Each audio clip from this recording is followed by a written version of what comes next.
दोस्तों प्रदीप गिरी एकेडमी इस चैनल में आपका बहुत बहुत स्वागत है। उम्मीद कर रहा हूं कि आप बहुत अच्छे तरीके से अपने स्टडी को कंप्लीट कर रहे होंगे। आज हम डबल इंटीग्रल में हमारा लेक्चर नंबर 4 है। ऑलरेडी मैंने lecture number first basic double integration क्या होता है, कैसे उसके सम सॉल्व होते हैं, सब कुछ सिखाया। देन लेक्चर नंबर सेकंड में मैंने आपको डबल इंटीग्रेशन में चेंज द ऑर्डर के क्वेश्चन सॉल्व कराए। लेक्चर नंबर थर्ड में भी मैंने उसी टाइप के क्वेश्चन सॉल्व कराए।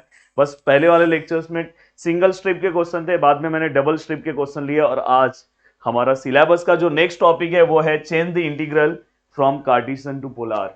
अगर कार्टेशियन में दिया हुआ है तो उस इंटीग्रल को मैं पोलार फॉर्म में कैसे कन्वर्ट करूंगा, कैसे चेंज करूंगा, क्या प्रोसीजर है, 12 की क्या चीजें यहाँ पे रिक्वायरमेंट है, ईच एंड एवरीथिंग सब कुछ मैं बताने वाला हूँ। बट मेरा रिक्वेस्ट है कि अगर आप चाहते हो कि बहुत अच्छे से डबल इंटीग्रेशन आपको आना चाहिए, तो आप आगे के जो लेक्चर्स हैं, मतलब इसके पीछे जो लेक्चर्स हो गए फर्स्ट सेकंड थर्ड, प्लीज उसे आप देखो, देन यहाँ पे आओ। चलो वन बाय वन स्टार्ट करते हैं। सबसे पहले 12th क्लास में दोस्तों आपको मैथ्स वन में एक टॉपिक था ट्रिग्नोमेट्रिक फंक्शन। ट्रिग्नोमेट्रिक फंक्शन में आपने ऑलरेडी पढ़ा है कि कार्टेशियन क्या होता है। तो यहां पे आपने कार्टेशियन एंड पोलार दोनों के बारे में पढ़ा था। तो इनडायरेक्टली अगर मैं इन शॉर्ट फॉर्म में बात करूं तो आपको पता है कि कार्टेशियन कोऑर्डिनेट मतलब एक्स कॉमा वाई होता है, और पोलार कोऑर्डिनेट मतलब दोस्तों क्या होता है, आर कॉमा थीटा। तो सबसे पहले आपके दिमाग में ये बेसिक चीज बिठा लो, कार्टेशियन कहीं पे दिखाई दिया तो समझ जाना वो एक्स और वाई के फॉर्म में होगा। देन अगर मुझे पोलार फॉर्म में जाना है, मतलब मुझे आर और थीटा के फॉर्म में जाना है। अब दोस्तों यहाँ पे आपको कार्टेशियन से पोलार जाना है, मतलब आपको एक्स वाई दिया होगा और यहाँ पे आर थीटा के फॉर्म में आपको जाना है। जब आप आर थीटा के फॉर्म में जाओगे तो दोस्तों आपको दो चीजें पता होना चाहिए, x equal to and y equal to. जहां पे भी x आपको दिखा वहां पे आपको एक सब्स्टिट्यूशन करना होगा, जो ये भी आपने 11th 12th में पढ़ा है, r cos theta. And y जहां पे दिखा वहां पे r sin थीटा। तो ये आपको दो चीज पता होना चाहिए। अब दोस्तों यहाँ पे आपको हमेशा r के अलग अलग वैल्यूज निकालने होंगे, वो मैं आपको सिखाऊंगा। कोई उसका दिक्कत नहीं है, जब मैं डायग्राम ड्रॉ करूंगा तो आपको सब समझ में आएगा। ये आपको समझ में आ गया। ये समझ में आने के बाद दोस्तों आपको x equal to R cos theta, Y equal to R sine theta पता चल गया। अब कहीं कहीं पे दोस्तों x which is equal to y है, तो वहां पे हमेशा जहां पे भी अगर कोई ऐसी लाइन आपको मिलेगी जहां पे x और y इक्वल है, आपको पता है कि ये लाइन यहां से जाएगी, तो हमेशा समझ जाना कि x और y का अगर वैल्यू दोस्तों सेम है तो यहाँ पे हमेशा थीटा पाई बाय 4 आएगा। ये सब बेसिक नॉलेज आपको होना चाहिए। अगर समझो मेरा इंटरवल अगर सपोज यहां से यहां तक का है, तो मुझे समझ में आ रहा है कि यहाँ पे थीटा का वैल्यू कितना हो दोस्तों, पाई बाय 2 होता है। तो ये भी मुझे थोड़ा सा पता होना चाहिए 12th क्लास का। अब दोस्तों यहाँ पे आपको एक आर का वैल्यू ढूंढना होगा और दूसरा वैल्यू आपको किसका ढूंढना होगा दोस्तों, थीटा का वैल्यू। तो इतनी चीजें, थोड़ी बहुत चीजें आपको पता होनी चाहिए।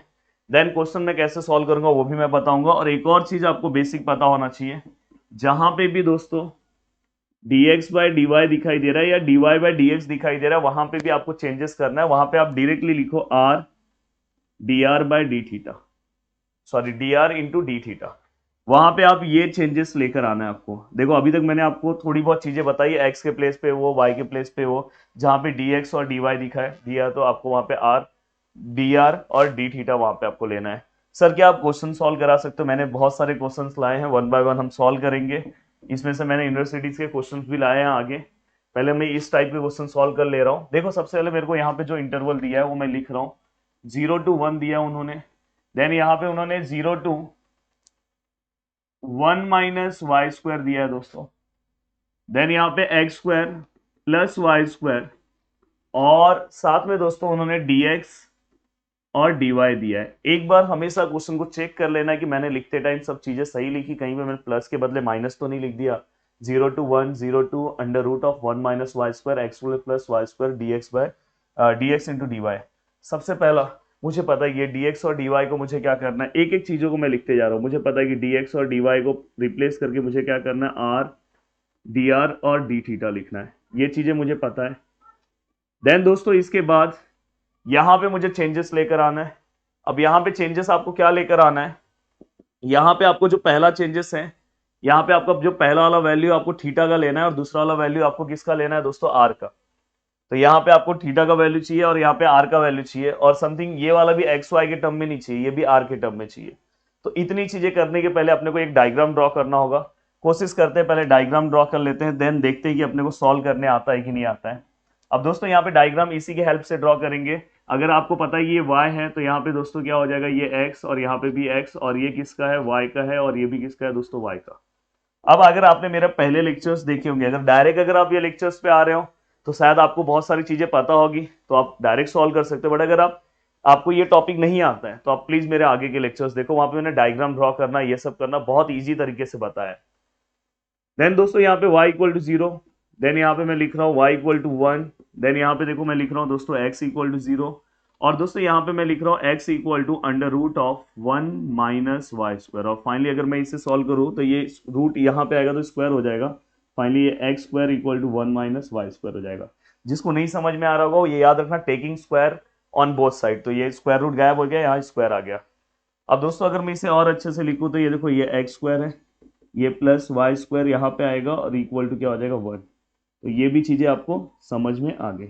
इससे ये पता चल रहा है कि मैंने इसके पहले के लेक्चर्स में बताया कि भाई ये सर्कल का इक्वेशन है, तो ये चीजें आपको यहाँ पे थोड़ी बहुत चीजें समझ में आ रही है।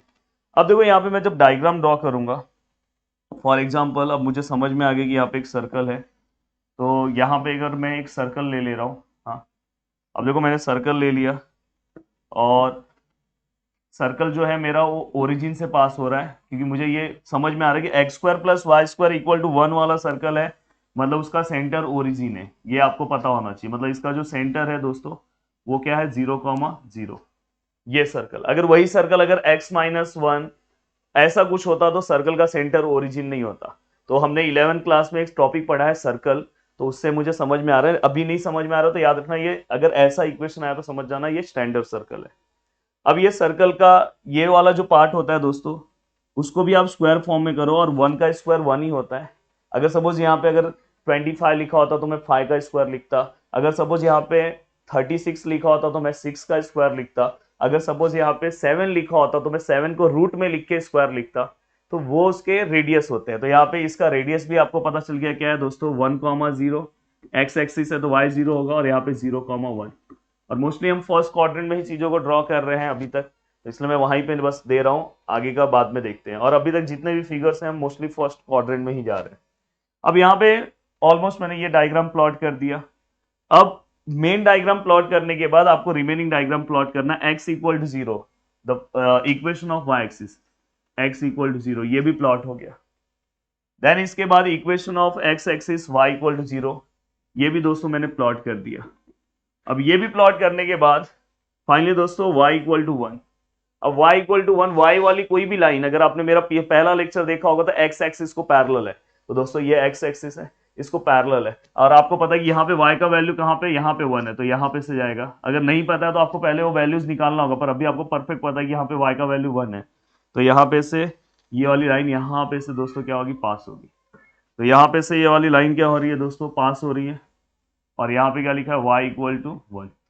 फाइनली अगर मैं अपने डायग्राम को देखूंगा फर्स्ट क्वाड्रेंट में, तो यहाँ पे मुझे दिख रहा है, देखो ये वाला पार्ट मेरा यहाँ पे, सॉरी ये वाला देखो यहाँ पे y का, ये वाला x का है, और यहाँ पे मेरा लाइन भी जा रहा है, और यहाँ पे मेरा सर्कल भी जा रहा है। तो यहाँ पे इस तरह से मुझे समझ में आ रहा है कि अपना ये रीजन है। अब ये रीजन है अपना दोस्तों, तो हमेशा हम क्या करते थे उस वाले में, अगर सपोज यहाँ पे y है तो हम क्या करते थे, स्ट्रिप लेते थे पैरेलल टू y एक्सिस। मतलब यहाँ पे y एक्सिस अगर मैं लूंगा तो ऐसा स्ट्रिप लेता था, पर यहाँ पे कोई आपको यहाँ पे पोलर फॉर्म में कन्वर्ट करना, तो यहाँ पे कोई स्ट्रिप नहीं लेना है, और स्ट्रिप के बदले यहाँ पे आपको इस तरह से चीजें लेना है, क्योंकि यहाँ पे देखो इस तरह से आपको यहाँ पे रीजन डिसाइड करना होगा। क्योंकि यहाँ पे जो ये देखो आपका ये जो है, आपको एक एंगल निकालना है और आपको यहाँ पे आर का वैल्यू निकालना है। दो चीजें आपको करना है, एक एंगल निकालना है और दूसरा दोस्तों क्या करना है, आर का वैल्यू निकालना है। अब देखते हैं यहाँ पे हम एंगल भी निकालते हैं और आर का वैल्यू भी निकालते हैं। सबसे पहले मैं आर का वैल्यू निकाल रहा हूँ। देखो मुझे ये तो समझ में आ गया कि आर यहाँ से स्टार्ट हो रहा है, तो आर का जो वैल्यू है, इनिशियल आर का जो वैल्यू है दोस्तों वो क्या है, 0 है। अब फाइनली मेरा ये जो है यहाँ पे टच हुआ है, तो ये वाले इक्वेशन से मैं आर का वैल्यू निकालूंगा, ये वाला, क्योंकि सर्कल का इक्वेशन है ना दोस्तों, तो इससे मैं ट्राई करूंगा कि आर का क्या मेरा वैल्यू आ रहा है। तो देखो मैं यहाँ पे एक्स की जगह पे, मैंने आपको पहले ही बोला था एक्स की जगह पे मैं क्या पुट करूंगा, आर कॉस थीटा, और स्क्वायर फॉर्म में तो दोनों स्क्वायर फॉर्म में लिखूंगा। यहाँ पे क्या आएगा, आर साइन थीटा और इक्वल टू 1। अगर दोनों को मैं बाहर ले रहा हूं दोस्तों तो अंदर क्या बच रहा है, cos square theta plus sine square theta which is equal to 1, sorry equal to 1। अब अगर आप ध्यान से देखोगे तो cos square theta plus sine square theta क्या होता है दोस्तों, 1 होता है। आपको आइडेंटिटी 10th क्लास में पता होगा, नहीं पता है तो अभी पता कर लो। और फाइनली दोस्तों आर जो है आर स्क्वायर इक्वल टू 1, और यहाँ पे आर का वैल्यू क्या है दोस्तों 1। हम प्लस माइनस नहीं लेंगे क्योंकि हम फर्स्ट में ही जा रहे हैं, तो आर का वैल्यू जो आ रहा है वो 1 आ रहा है। तो यहाँ पे हमें आर पता चल गया कि आर कहाँ से 0 से 1 है, मतलब यहाँ पे इस पोजीशन पे आर का वैल्यू क्या है 1 है। वैसे तो अपने को डायग्राम से भी दिख रहा है, बट अब यहाँ से डायरेक्टली आपने निकाल दिया। तो आपको एक तो पता चल गया कि आर जो है कहाँ है, 0 से आर का जो वैल्यू है वो कहाँ तक, 1 तक है, आर हो गया। अब दूसरा काम है दोस्तों अपने को थीटा निकालना है। अब आपको पता है कि यहाँ इनिशियल स्टेज पे, यहाँ पे इनिशियल स्टेज पे थीटा का वैल्यू क्या होगा, सभी को पता है एक्स एक्सिस पे थीटा क्या होता है दोस्तों, यहाँ पे थीटा का वैल्यू क्या होगा, 0 होगा। और हम कहां से कहां तक गए दोस्तों, यहां से लेके अपना एंड, यहाँ पे देखो ये वाला है ना पार्ट, एक्स इक्वल टू 0 मतलब ये एंड है। तो यहाँ पे आपको पता है कि ये यहाँ पे थीटा का वैल्यू क्या होगा, π/2।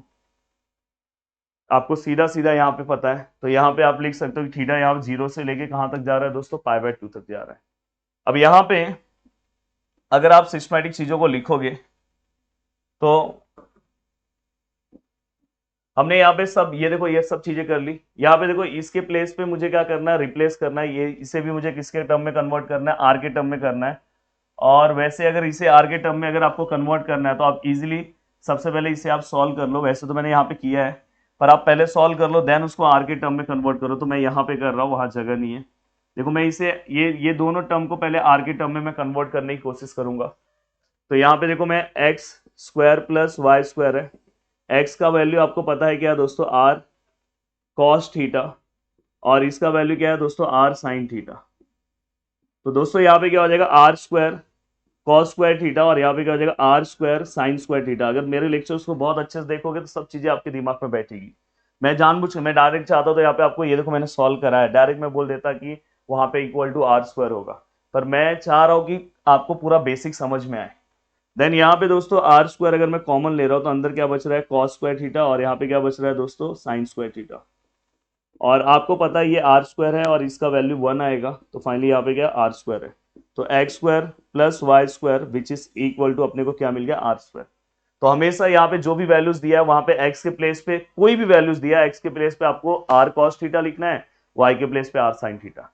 आपको हमेशा ये जो लिमिट्स है एंड पॉइंट पे आपको चेक करना है, तो हमेशा आपको ये यहाँ पे जो भी इक्वेशन होगा, फॉर एग्जांपल कभी कभी लाइन भी रहता है, तो लाइन के इक्वेशन में एक्स का वहां पे जो भी वैल्यू है, एक्स है वाई है, जिस टर्म में वो लाइन है वहां पे आप पुट करो, वहां से आपको लिमिट मिल जाएगा।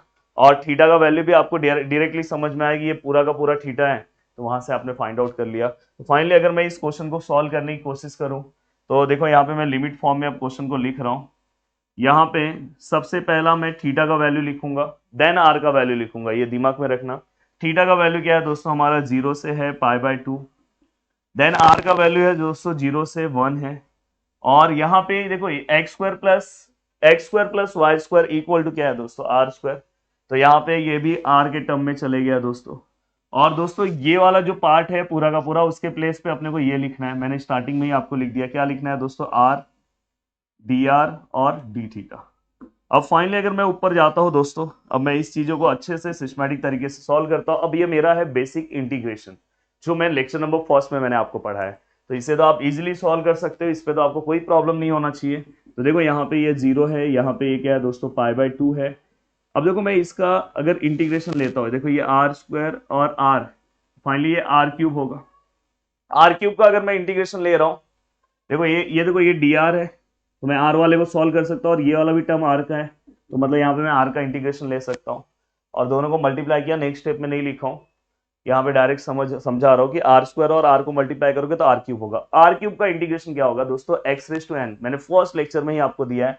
तो R raise to 4 X raise to N plus 1 upon N plus 1, ये उसका इंटीग्रेशन है। और यहाँ पे डायरेक्टली यहाँ पे टर्म क्या आएगा दोस्तों, डी थीटा आएगा, और यहाँ पे 1 है और यहाँ पे 0 है।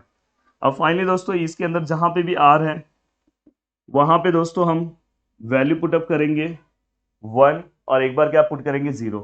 अगर मैं यहाँ पे 1 पुट कर रहा हूँ, 1/4 एनीथिंग रेज टू, सॉरी 1 कुछ भी हो, हमेशा उसका आंसर 1 आता है। तो 1/4 का आंसर 1, और नीचे दोस्तों 4 है। फाइनली यहाँ पे अगर मैं जीरो पुट करूँ तो उसका आंसर जीरो आएगा, तो जीरो लिखने की जरूरत नहीं है, अब डायरेक्ट डी थीटा लिख रहा हूँ। अब यहाँ पे आपको दूसरा जो हमारा इंटीग्रेशन है उसे आपको सॉल्व करने की कोशिश करना चाहिए, तो मैं यहाँ पे लिखूँ कि आपको समझ में आए। अब देखो यहाँ पे 1/4 है दोस्तों, तो 1/4 मैं बाहर ले रहा हूँ, अंदर अब यहाँ जीरो से यहाँ पे क्या है दोस्तों π/2, और यहाँ पे क्या है दोस्तों डी थीटा। अब अगर आप ध्यान से देखोगे, प्यार से अगर देखोगे, तो यहाँ पे आपको दिख रहा है कि दोस्तों इंटीग्रेशन के बाद कोई भी टर्म नहीं है, कुछ भी नहीं है, मतलब वन है। और वन का इंटीग्रेशन क्या होता है दोस्तों, आपको पता है वन का इंटीग्रेशन होता है, अगर मैं एक्स में बात करूं तो एक्स होता है, बट यहाँ पे थीटा है, तो यहाँ डी थीटा है, तो फाइनली यहाँ पे जैसे एक्स होगा तो यहाँ पे क्या होगा, थीटा होगा, और ये क्या होगा दोस्तों π/2, और ये क्या होगा दोस्तों जीरो। अगर सपोज यहाँ डी वाई होता तो यहाँ पे वाई हो जाता। अब अगर मैं इसे सॉल्व करूं, देखो यहाँ पे ये 1/4 है, और अगर मैं यहाँ पे एक बार π/2 का वैल्यू रखूं और एक बार मैं जीरो का वैल्यू रखूं, तो फाइनली दोस्तों 1/4 इंटू π/2, और फाइनली मैं इसे π/8 लिख सकता हूँ। तो इस तरह से बहुत ही इजी तरीके से मैंने आपको बता दिया कि अगर कभी भी आपको कार्टेशियन टू पोलर जाना है तो आपको कौन से मेथड को फॉलो करना चाहिए। दोस्तों उम्मीद है कि आपको बहुत अच्छे से चीजें समझ में आ गई है।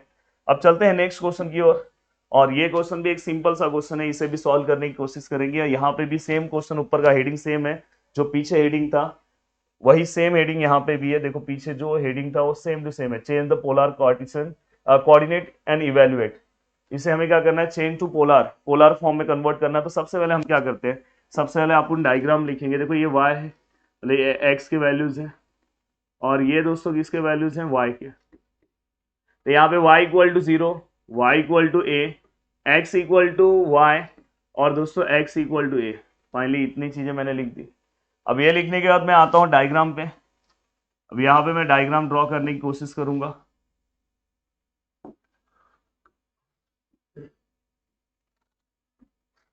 प्लीज अगर आपने को डायग्राम में कुछ प्रॉब्लम हो रहा होगा तो मेरे पहले के लेक्चर्स अच्छे से देख लेना, तो आपको डायग्राम खुद से आएगा। अब ये चारों डायग्राम में मैं हमेशा क्या बोलता हूँ, जो फंक्शंस टाइप के हैं, जैसे कि मैं जहाँ पे x इक्वल टू वाई या पैराबोला दिया है या लाइन दिया है, तो ये सब है, और ये तो डायरेक्ट ड्रॉ होंगे। तो यहाँ पे x इक्वल टू वाई वाला आपको पता है कि x इक्वल टू वाई का अगर मैं कोई भी लाइन ड्रॉ करूँ, तो आपको मैंने इसके पहले वाले लेक्चर से बताया कि वो लाइन हमेशा यहाँ से जाएगा। अगर वही अगर माइनस में होता तो इस साइड से जाता। तो ये भी आपको पता चल गया कि ये लाइन क्या है, x इक्वल टू वाई। अब ये लाइन ड्रॉ होने के बाद दोस्तों आप क्या करोगे, y equal to 0, the equation of x axis y equal to 0 हो गया। देन इसके बाद x इक्वल टू a, और यहाँ पे क्या है, y equal to a, x equal to a और y इक्वल टू a, और x वाली लाइन हमेशा क्या होगी दोस्तों, आपको पता होना चाहिए, x वाली लाइन y एक्सिस को पैरेलल होगी। सपोज मैं यहाँ पे एक लाइन ड्रॉ कर रहा हूँ, अब मैं यहाँ पे एक लाइन ड्रॉ कर रहा हूँ, देखो यहाँ पे ये क्या है मेरी line, x equal to a।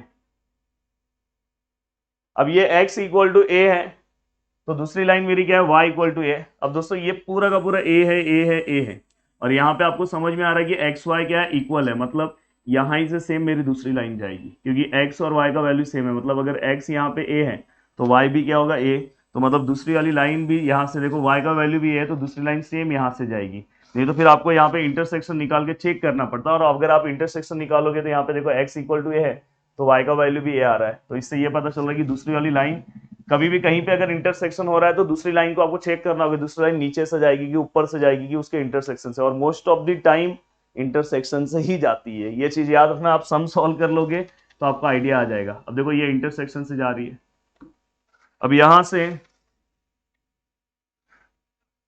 और देखो अभी मैंने जो जो प्लॉटिंग किया है मैं दिखा रहा हूं आपको। पहला प्लॉटिंग मैंने ये किया व्हाइट कलर से, दूसरा प्लॉटिंग मैंने y इक्वल टू 0 किया। गलती ये हो गई कि मैंने इसको व्हाइट कलर नहीं दिया, चलो मैं इसको व्हाइट कलर दे रहा हूँ, इसको भी मैंने व्हाइट कलर दे दिया। तीसरा प्लॉटिंग अगर आप देखोगे तो मैंने x इक्वल टू a वाला किया, और चौथा वाला ये किया y इक्वल टू a वाला।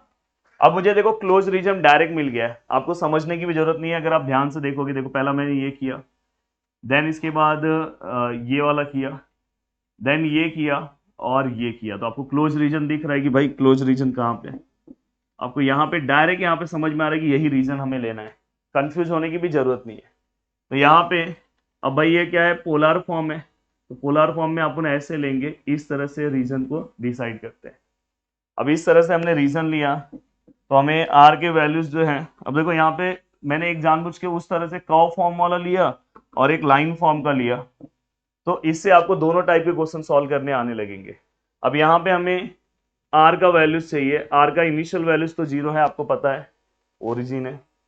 और यहाँ पे आर का जो है फाइनल वैल्यू है, यही अपने को निकालना है। और आर का जो फाइनल वैल्यू हम आराम से निकाल सकते हैं। ये देखो, ये फाइनली कहाँ पे टच है दोस्तों, यहाँ पे टच है।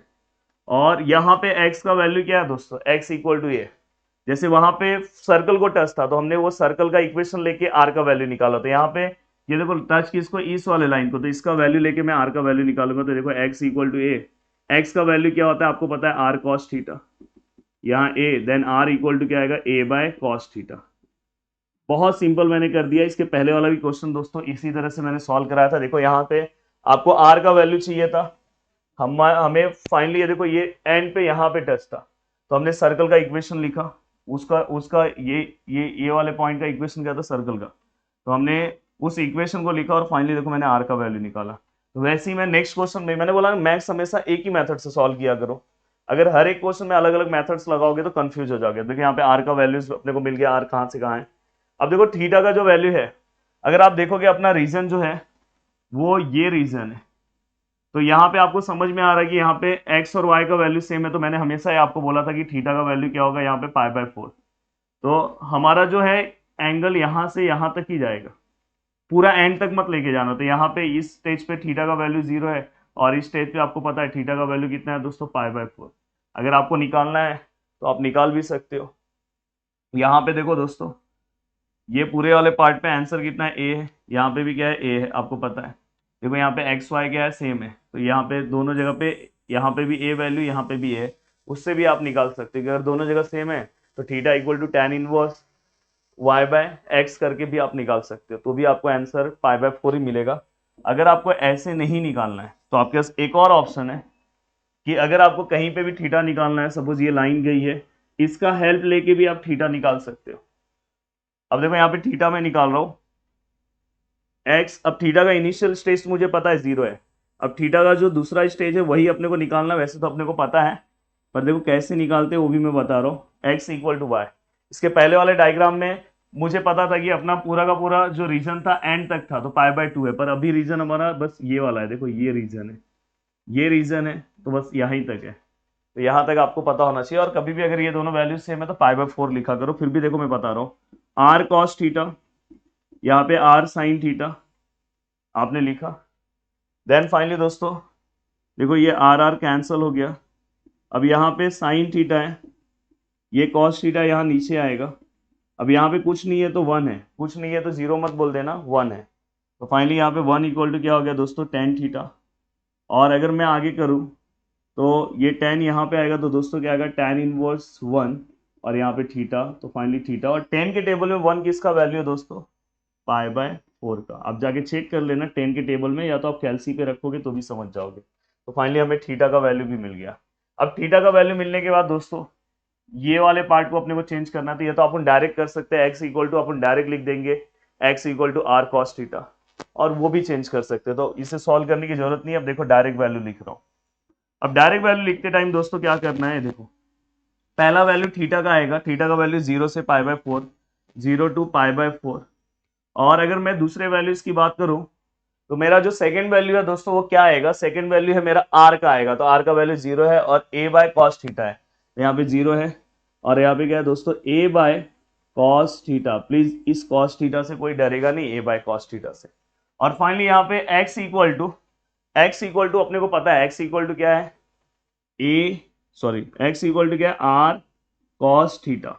और फाइनली आपको ये वाला भी पता है, ये दोनों को रिप्लेस करके अपन क्या लिखते हैं, R D R into D theta. अब आपको बस क्या करना है, सिस्टमैटिक तरीके से अपने रूल ऑफ इंटीग्रेशन के अकॉर्डिंग इसे बस सॉल्व कर दो। अगर आपने यहां तक पहुंच गया तो आप लास्ट तक पहुंच ही जाओगे, इसलिए आपके इनिशियल स्टेज के लेक्चर्स बहुत ज्यादा इंपॉर्टेंट है। और अगर आप बहुत अच्छे से देखोगे, अगर आपको और भी कौन से टॉपिक पे लेक्चर चाहिए तो प्लीज आप बोलना। और अगर आप देखोगे तो लगातार मैं 4 दिन से मैं ऑलरेडी अलग अलग यूनिवर्सिटीज के लिए हेल्प कर रहा हूँ, तो बीच में कुछ यूनिवर्सिटीज के इनसेम आ रहे थे, उनके पूरे लेक्चर्स मैंने डिजाइन किए। देन अब मुझे ऐसा लगा कि यार डबल इंटीग्रेशन जो है एक इंजीनियरिंग का सबसे बेस्ट टॉपिक होता है, और अगर इंजीनियरिंग में अगर आप हो, अगर आपको डबल इंटीग्रेशन आया तो पास होना इस सेम में बहुत दिक्कत हो जाएगा, तो इसलिए मैं खुद इस टॉपिक को लेकर आ गया हूं। अब देखो यहाँ पे दोस्तों आपको क्या करना है, ये देखो ये 0 to π/4 ऐसे ही है। अब यहाँ पे सॉरी, इसको पहले आप सिंप्लीफाई कर लो देन लिखो। ये देखो 0 to a/cos θ।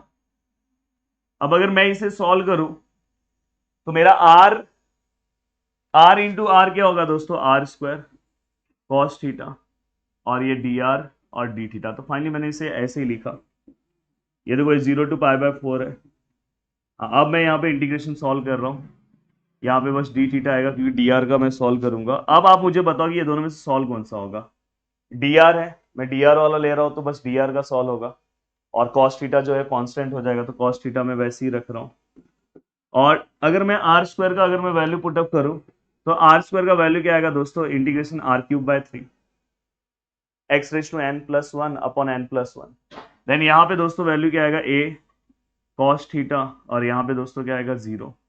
अब इसका सब्स्टिट्यूशन थोड़ा सा डेंजर है, पर अगर आराम से प्यार से अगर करोगे तो कुछ रॉन्ग नहीं होगा। तो ये देखो ये 0 to π/4 है, एंड दोस्तों यहाँ पे देखो cos θ है, और यहाँ पे अगर r³ की जगह पे अगर वैल्यूज रखते हो तो देखो क्या हो जाएगा दोस्तों, a³ अपॉन, ये देखो ये पूरा का पूरा वैल्यू r की जगह पे आएगा, तो यहाँ पे क्या होगा a³ cos³ θ और अपॉन 3। अब मैं माइनस लूंगा, देखो मैंने एक बार पूरा का पूरा, ये देखो इसमें बस r की जगह पे वैल्यू पुटअप करना था, मैंने कर दिया। और अब जीरो पुट करो, जीरो की वजह से पूरा जीरो हो जाएगा, तो जीरो वाला वैल्यू इसलिए मैं पुट नहीं कर रहा हूँ, और यहाँ पे dθ। अब अगर आप इसे और अच्छे से लिख रहे हो, आपको मैंने मेरे सम में हमेशा कि मेरे सम में स्टेप्स थोड़ा सा आपको लेंथी मिलेगा। रीजन है कि आपको सब चीजें, मैं चाहता हूँ कि हर एक बच्चे को सब चीजें समझ में आए, बट अगर आप चाहते हो तो एक आध स्टेप, जैसे यही स्टेप अगर आप बहुत सारे जगह पे देखोगे तो डायरेक्ट लोग बता देंगे, या तो हो सकता है बुक्स में डायरेक्ट लिखा हो, पर मेरे यहाँ पे हर एक स्टेप आपको मिलेगा। अब देखो मैंने पुट करने के बाद यहाँ पे देखो मैंने cos θ है, ये यहाँ पे a³ ऐसे ही है, और ये cos θ नीचे आएगा तो ये क्या आ जाएगा 3 cos³ θ। फाइनली ये cos θ इसमें से ये गया तो यहाँ स्क्वायर बचा। तो अगर मैं बात करूँ तो देखो मैं कांस्टेंट टर्म बाहर ले रहा हूँ, a³ भी कांस्टेंट है बाहर आ गया, 3 भी कांस्टेंट है बाहर आ गया। फाइनली यहाँ पे दोस्तों 0 है, यहाँ पे क्या है दोस्तों π/4 है, और 1/cos² का कभी भी हम इंटीग्रेशन नहीं निकाल देते, कभी भी 1/cos² θ आया तो उसे आप हस्बैंड वाइफ रिलेशनशिप में 10th में वैसे ही पढ़ाता हूँ। अगर आपने मेरा लेक्चर 10 से फॉलो किया होगा तो आपको पता होगा, 12th में भी किया होगा तो आपको पता है 1/cos को हम सेक लिख सकते हैं, पर स्क्वायर फॉर्म में, तो इसलिए यहाँ पे स्क्वायर है, और दोस्तों यहाँ पे क्या है dθ है। अब फाइनली यहाँ पे हम अपने डेस्टिनेशन पे पहुंच रहे हैं, और हमें बहुत खुशी हो रही है कि हमें अपना आंसर मिल रहा है। यहाँ पे दोस्तों क्या है a³ है, यहाँ पे क्या है दोस्तों 3 है, और यहाँ पे अगर हम बात करें तो यहाँ पे आपको दिख रहा होगा इंटीग्रेशन ऑफ sec² θ। मैंने आपको पहले ही बोला कि पहला सबसे इंपॉर्टेंट पार्ट है कि आपको फॉर्मूला पढ़ लेना चाहिए। 10 का डेरिवेटिव sec² θ होता है, इंटीग्रेशन ऑफ sec² θ क्या होगा 10x होगा। यहाँ थीटा का टर्म इसलिए थीटा के टर्म में रखेंगे तो दोस्तों ये π/4, यहाँ पे क्या आएगा दोस्तों 0 आएगा। देन फाइनली यहाँ पे क्या होगा a³/3, और यहाँ पे अगर मैं वैल्यूज रखूँ तो यहाँ पे क्या आएगा दोस्तों, थीटा का वैल्यू रखूँ तो 10 π/4 और -10, यहाँ पे फिर -10 0 0 होता है तो वो नहीं रख रहा हूँ। और दोस्तों अगर मैं बात करूँ तो ये क्या हो जाएगा a³/3, क्योंकि 10 π/4 का जो वैल्यू होता है वो क्या होता है आप कमेंट करके बताओ। तो 10 π/4 का जो वैल्यू होता है दोस्तों वो होता है 1। Therefore the final answer is a³/3। बहुत अच्छे तरीके से आपने इस चीजों को कवर किया। चलते हैं नेक्स्ट क्वेश्चन की ओर, और ये क्वेश्चन है थोड़ा सा अजनबी क्वेश्चन है, थोड़ा सा सॉल्व करने में टेंशन होगा, 4 से 5 बार यूनिवर्सिटी एग्जाम्स में आ चुका है। चलते हैं, ये क्वेश्चन भी बहुत इजी तरीके से कवर करेंगे। सबसे पहले आपको पता है कि हम चीजों को लिखते हैं, यहाँ पे देखो ये y के वैल्यूज हैं, ये किसके वैल्यूज हैं x के, तो यहाँ पे x इक्वल टू क्या आएगा दोस्तों 0, और x इक्वल टू क्या आएगा दोस्तों 1, y इक्वल टू क्या आएगा दोस्तों x, ये देखो ये, और यहाँ पे क्या आएगा y इक्वल टू क्या आएगा दोस्तों √2x - x²। एक चीज हमेशा याद रखना, अगर यहाँ पे 2x आया या यहाँ पे अगर कुछ x आया, इसके पहले यहाँ पे हमेशा 1 आता था, 1 के अलावा अगर कुछ आया तो समझ जाना कि वहां पे सर्कल का कुछ तो मैटर। हाँ, यहाँ पे अगर a² आया तो कोई दिक्कत नहीं है, a² से चल जाएगा, पर उसके अलावा अगर कुछ आया तो समझ जाना, अगर x के टर्म में यहाँ पे कुछ वैल्यूज आए तो समझ जाना कि यहाँ पे सर्कल जो है वो थोड़ा सा अलग होगा। अब फाइनली अगर मैं इस इक्वेशन को सॉल्व करूं तो स्क्वायरिंग आपको पता है, स्क्वायरिंग लेंगे तो ये क्या हो जाएगा 2x और यहाँ पे माइनस एक्स स्क्वायर। फाइनली अगर मैं इसे और अच्छे से सॉल्व करूँ तो ये एक्स स्क्वायर हो जाएगा, ये 2x को मैं यहाँ पे लूंगा तो माइनस 2x हो जाएगा plus Y square which is equal to 0। अब यहाँ पे सबसे ज्यादा प्रॉब्लम क्रिएट कर रहा है दोस्तों ये, अगर ये नंबर्स होता तो मैं वहां भेज देता तो अपना स्टैंडर्ड सर्कल हो जाता। तो अब ये समझ में आ रहा है कि ये सर्कल स्टैंडर्ड नहीं होगा। तो दोस्तों यहाँ पे एक्स स्क्वायर है, यहाँ पे 2, यहाँ पे x और यहाँ पे कुछ नहीं तो 1 है, और समथिंग यहाँ पे समथिंग क्या है दोस्तों, वाई स्क्वायर है और इक्वल टू यहाँ पे 0 है, 0 भी नहीं लिख रहा हूं। अगर आप ध्यान से देखोगे अपना एक इक्वेशन है बेसिक से, a plus b whole square equal to, या sorry a minus b whole square, a minus b whole square which is equal to दोस्तों a square minus 2ab plus b square. अगर मैं यहाँ पे मेरा x square है, यहाँ पे मेरा 2 है, यहाँ पे मेरा x है, यहाँ पे मेरा 1 है दोस्तों, यहाँ पे देखो 1 मैंने मेरे मन से ही लिया, x 1 जा 1 ही होता है। तो लास्ट में यहाँ पे मुझे दोस्तों यहाँ पे क्या ऐसा टर्म चाहिए जिसका स्क्वायर चाहिए, तो आपको दिख रहा होगा ये देखो, ये आपका क्या हो गया दोस्तों, ये आपका क्या हो गया, a हो गया, ये आपका क्या हो गया 2 हो गया, ये a हो गया, ये b हो गया। तो फाइनली हमें पता चल रहा है कि b का जो वैल्यू है दोस्तों क्या है, 1 है। तो यहाँ पे मैं एक एक्स्ट्रा टर्म लूंगा 1, और आपको पता है कि फॉर्मूले में यहाँ प्लस होता है, तो यहाँ पे दोस्तों मैंने +1 लिया। तो आपको यहाँ पे क्या करना है दोस्तों, -1 स्क्वायर से आपको क्या करना है, इसको बैलेंस करना है। अगर आपने +1 लिया तो यहाँ पे आपको क्या करना है, माइनस से बैलेंस करना है। फाइनली अगर मैं इस इक्वेशन को लिखूं तो X square minus 2x plus 1, अब देखो ये जो -1 स्क्वायर इसकी जरूरत नहीं है तो इसको इक्वल के वहां भेज दे रहा हूं, और यहाँ पे क्या आएगा दोस्तों प्लस वाई स्क्वायर। और फाइनली अगर ये पूरे इक्वेशन को आप जानते हो तो ये पूरा अगर समझो यहाँ पे 1 का स्क्वायर है तो फाइनली मैं इसे x लिख सकता हूँ, और b का वैल्यू क्या है 1, और बीच में माइनस यहाँ का साइन और होल स्क्वायर। थोड़ा सा टफ क्वेश्चन है और मैं हमेशा मेरे लेक्चर्स में टफ क्वेश्चंस लेता हूँ क्योंकि भाई इस टाइप के भी क्वेश्चन आते हैं। मैं चाहता तो स्टार्टिंग के इजी क्वेश्चन करा के मैं बोल देता कि मैंने इस टॉपिक को कराया है, पर मुझे पता है कि एग्जाम्स में ऐसे क्वेश्चंस भी आते हैं, तो इसलिए मैं इस टाइप के भी क्वेश्चंस ले रहा हूँ। तो इसमें टेंशन वाली बात नहीं कि सर बहुत टफ है, आप ध्यान दोगे तो समझ में आ रहा है। अब ध्यान से अगर देखोगे तो ये जो पूरा का पूरा पार्ट है मेरा किस में कन्वर्ट हो गया, x माइनस 1 होल स्क्वायर, ये y ऐसे ही है और इक्वल टू 1। तो हमेशा जब भी आपका कोई इक्वेशन अगर यहाँ पे x कुछ दिखा तो हमेशा कोशिश करना है कि उसको इस फॉर्म में कन्वर्ट करने के लिए इसको मैं अब रफ करता हूं। और अगर आपको फिर से एक बार चाहिए तो वीडियो को फिर से एक बार पीछे देखो, इस प्रोसेस को समझ लो। अब इसके बाद इस टॉपिक में आप कोई भी सम है ना, इससे ज्यादा टेंशन नहीं है, आप बहुत इजीली तरीके से सॉल्व करोगे, आपको बहुत मजा आएगा। अब दोस्तों यहाँ पे देखो, एक मैं डायग्राम बना रहा हूं। सबसे पहले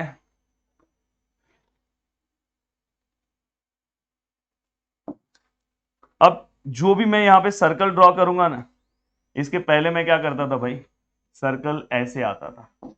अब ये सर्कल मेरा, अगर आप 11th क्लास पढ़े होंगे तो पता होगा कि ये सर्कल मेरा ओरिजिन से नहीं पास होगा, इसका सेंटर ओरिजिन नहीं है, तो ये रॉन्ग हो जाएगा। तो ऐसे केस में आपका जो सर्कल है दोस्तों, आपका जो सर्कल है वो ऐसा होना चाहिए, एक सेकेंड,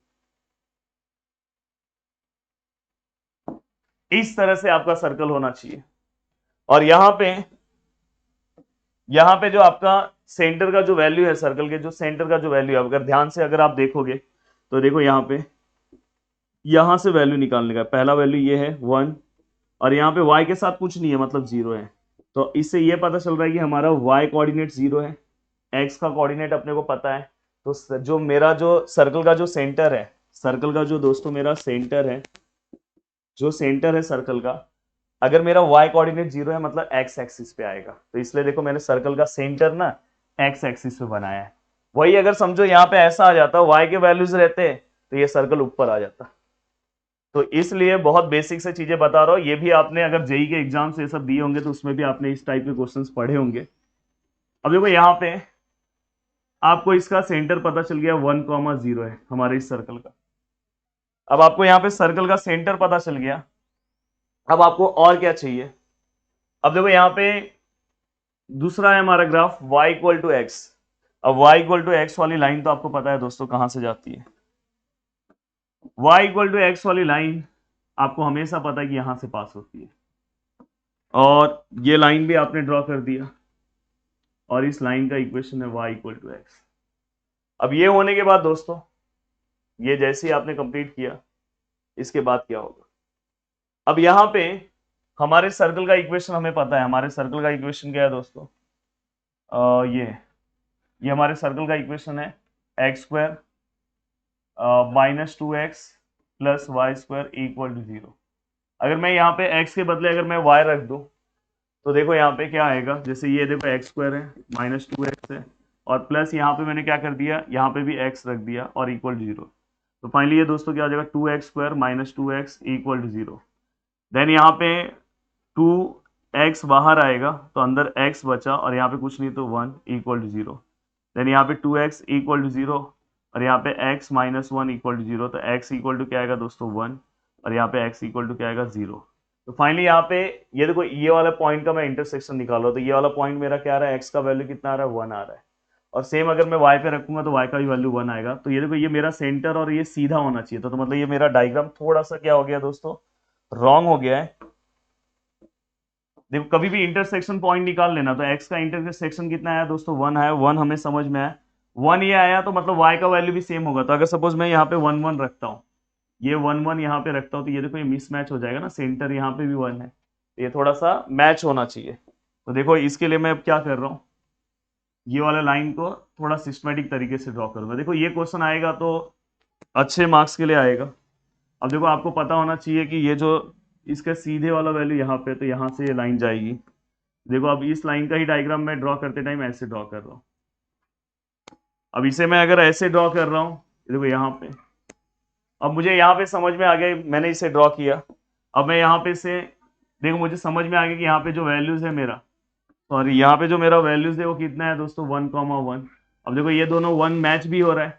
अगर आप देखोगे यहाँ पे x का वैल्यू भी 1 है, अगर वही आप आगे डायग्राम बना देते तो दिक्कत हो जाता। तो यहाँ पे इस प्लेटफॉर्म पे आपको सब चीजें समझने के लिए मिलेगी। अब मैं अभी तक मैंने 2 चीजें प्लॉट की है। अब देखो तीसरा है x इक्वल टू 1, इसलिए मैंने इसको सीधा रखा। अब x इक्वल टू 1 वाली लाइन हमेशा y एक्सिस को पैरेलल होगी, मतलब यहां पे से एक लाइन जाएगी दोस्तों। अब यहां पे से एक लाइन जाएगी, थोड़ा सा यहां पे लेना चाहिए था, समझ जाना ये सेंटर यहाँ पे है। हाँ अब यहाँ पे ये लाइन हमने ड्रॉ कर दिया, ये लाइन है हमारा x इक्वल टू 1, ये लाइन भी अपना ड्रॉ हो गया। अब नेक्स्ट है दोस्तों x इक्वल टू 0। आपको पता है x इक्वल टू 0 वाली लाइन ये है y एक्सिस, तो यहाँ पे भी अपने को पता चल गया कि ये वाली लाइन अपनी क्या है, ये वाली लाइन है।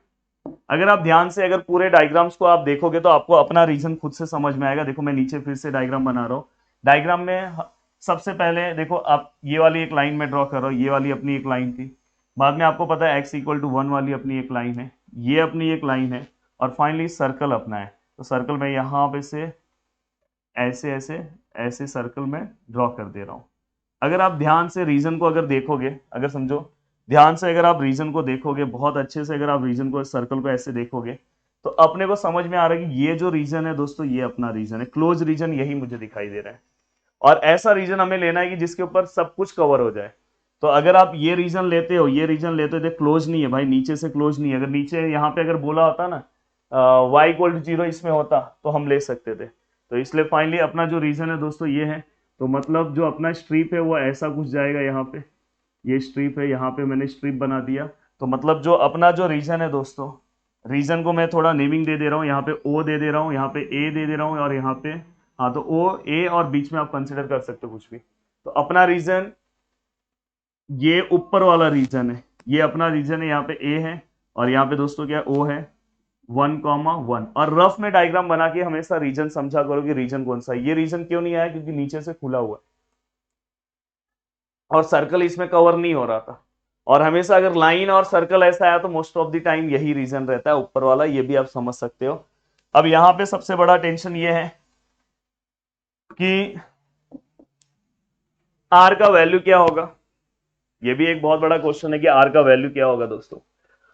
अब आपको ये पता होना चाहिए कि सर ने थोड़ी देर पहले आर के वैल्यूज को बोला क्या। यहां से देखो ये तो आपको पता चल रहा है, यहाँ पे ये आपको पता है, यहाँ पे 0,0 है यहाँ पे। तो यहाँ पे इनिशियल स्टेज पे आर का वैल्यू जो है वो क्या है दोस्तों 0 है।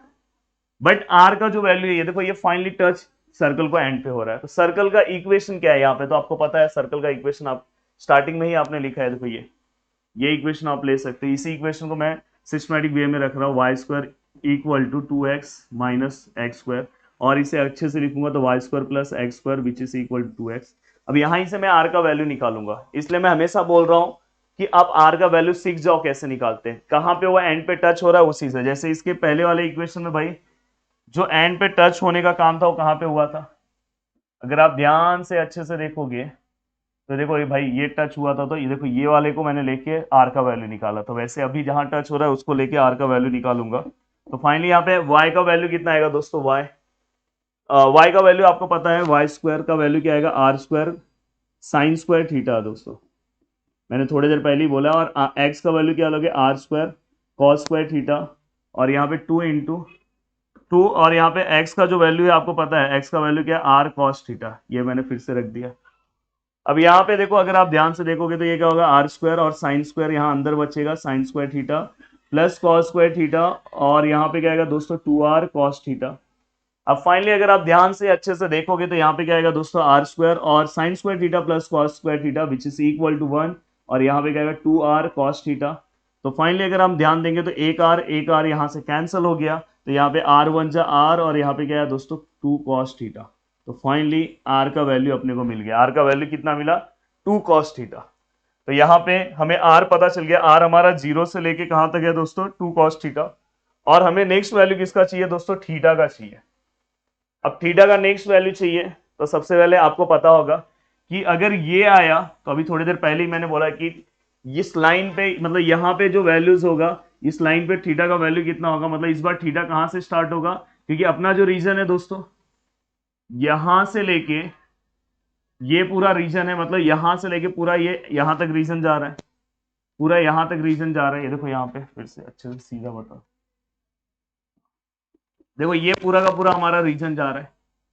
इसके पहले वाले क्वेश्चन में आप देखोगे तो अपना ये नीचे वाला रीजन था, इसलिए मैंने 0 से लेके π/4 लिया था, पर इस बार रीजन यहां से लेके ऐसे जा रहा है, तो π/4 से स्टार्टिंग हो रहा है। अब वो π/4 कैसे आता है, पहले वाले क्वेश्चन में बताया हूं।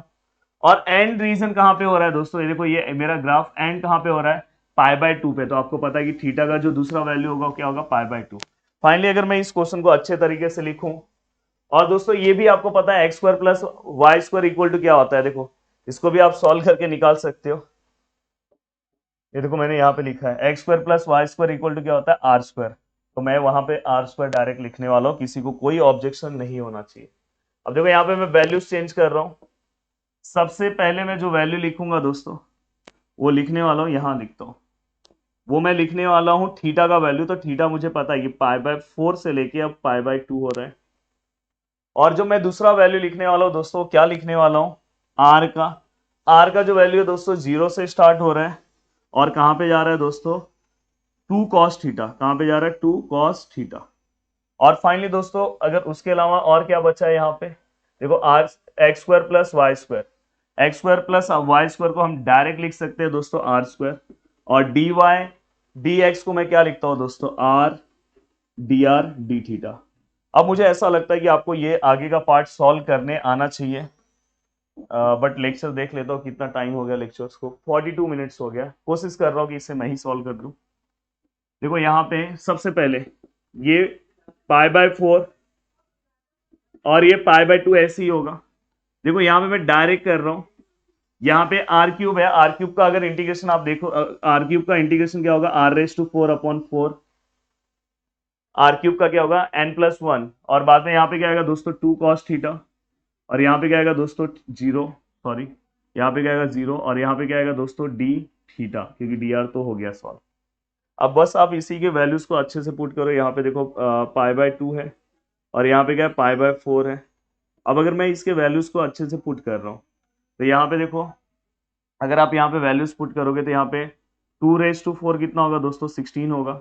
यहाँ पे 2 के ऊपर अगर मैं ⁴ रखूं, आप कैल्सियम में रख देना, 2 के ऊपर 4 रखोगे 16 आएगा, और साथ में cos θ⁴ हो जाएगा ये भी, और नीचे क्या आएगा दोस्तों 4, और यहाँ पे क्या है दोस्तों डी थीटा। थोड़ा सा कैलकुलेशन वाइज है, डिफिकल्ट है, इसलिए मैं सॉल्व कर रहा हूँ। देखो 4 1 जा 4 4 जा।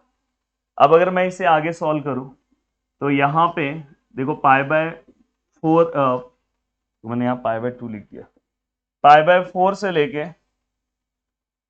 π/2 है दोस्तों, और यहाँ पे अगर मैं बात करूं तो 4 बाहर आएगा, तो देखो मैंने 4 बाहर ले लिया, और अंदर दोस्तों क्या बचा, अंदर जो बचा है cos रेज टू 4 थीटा, और cos रेज टू 4 थीटा को ही मैं, देखो यहाँ पे मैं लिख रहा हूँ cos 4 थीटा है, इसी को मैं cos स्क्वायर थीटा का स्क्वायर लिख सकता हूँ, क्योंकि रेज टू 4 थीटा आज तक हमने सॉल्व नहीं किया इंटीग्रेशन में।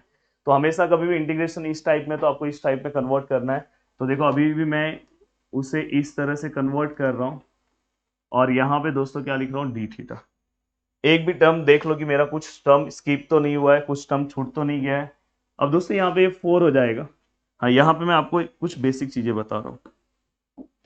कभी भी cos स्क्वायर थीटा जो है, इसका डायरेक्ट आपको वैल्यू पता होगा, इसका डायरेक्ट आंसर आपको पता होगा 1 प्लस cos 2 थीटा अपॉन 2।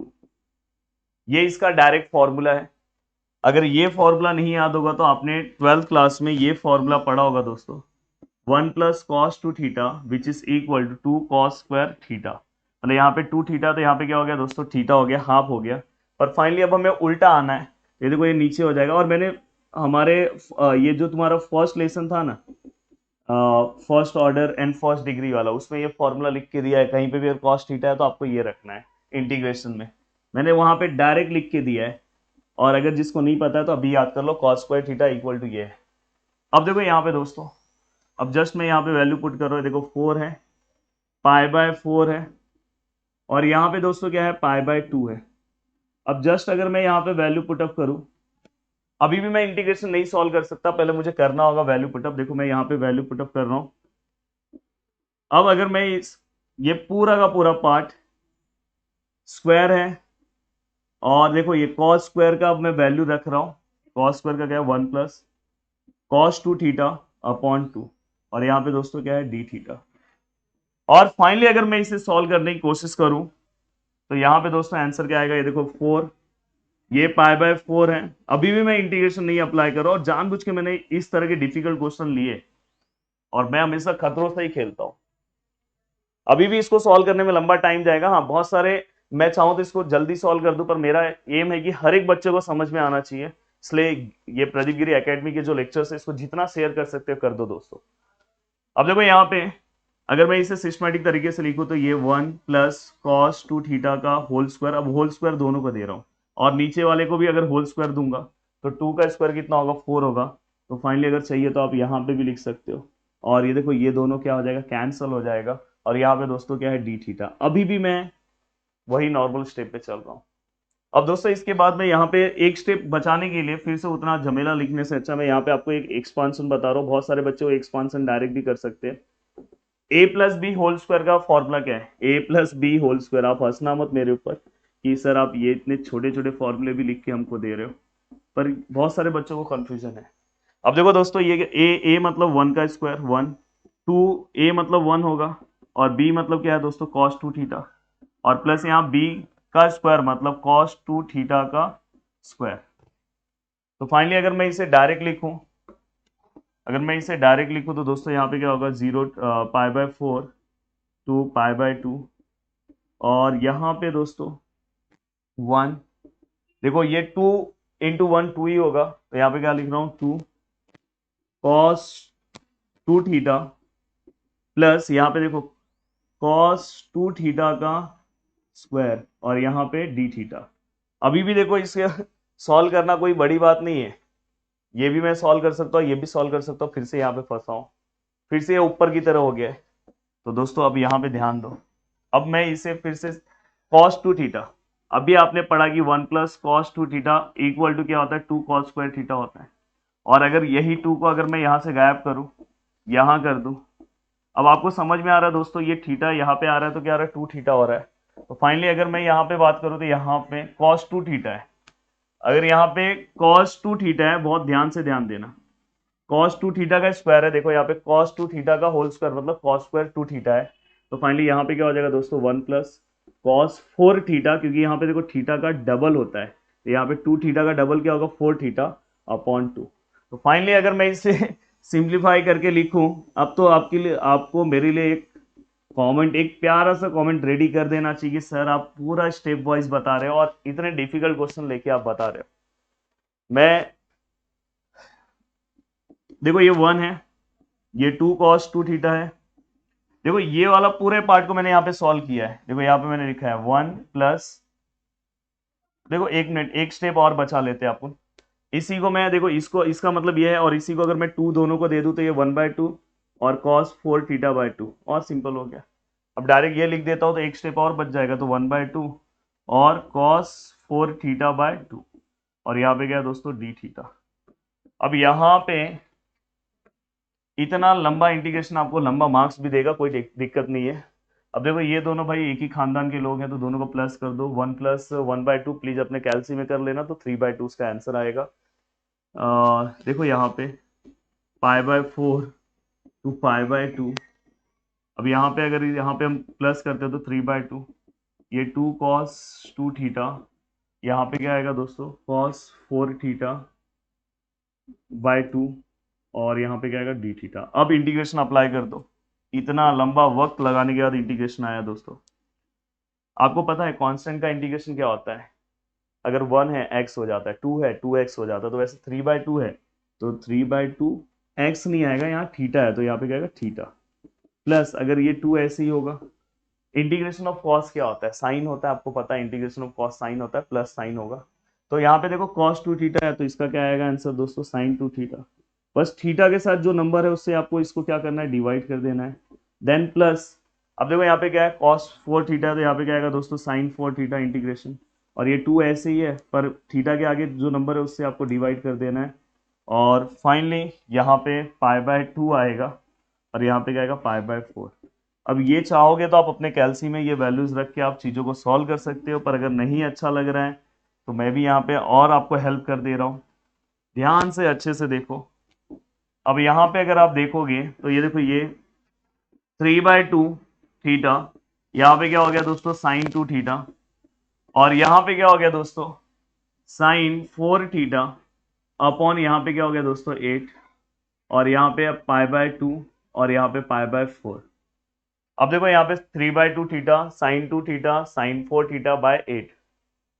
अब हमें क्या करना है, सिस्टमैटिक तरीके से ये वैल्यूज को पुट करना है, और वैल्यूज को पुट करने के बाद अपना आंसर निकालना है। अगर आप ये देखो ये वैल्यू को पुट कर रहे हो, देखो यहाँ पे π/2 पुट कर रहे हो, देखो 3/2 इंटू π/2, प्लस अगर मैं साइन में π/2 अगर मैं पुट करने जाऊं, देखो यहाँ पे मैं π/2 अगर पुट कर रहा हूं तो यहाँ पे साइन पाई आएगा, और साइन पाई का आंसर चलो करना है तो आप कर लो। देखो यहाँ पे मैं साइन 2, और यहाँ पे देखो थीटा की जगह पे क्या आएगा π/2।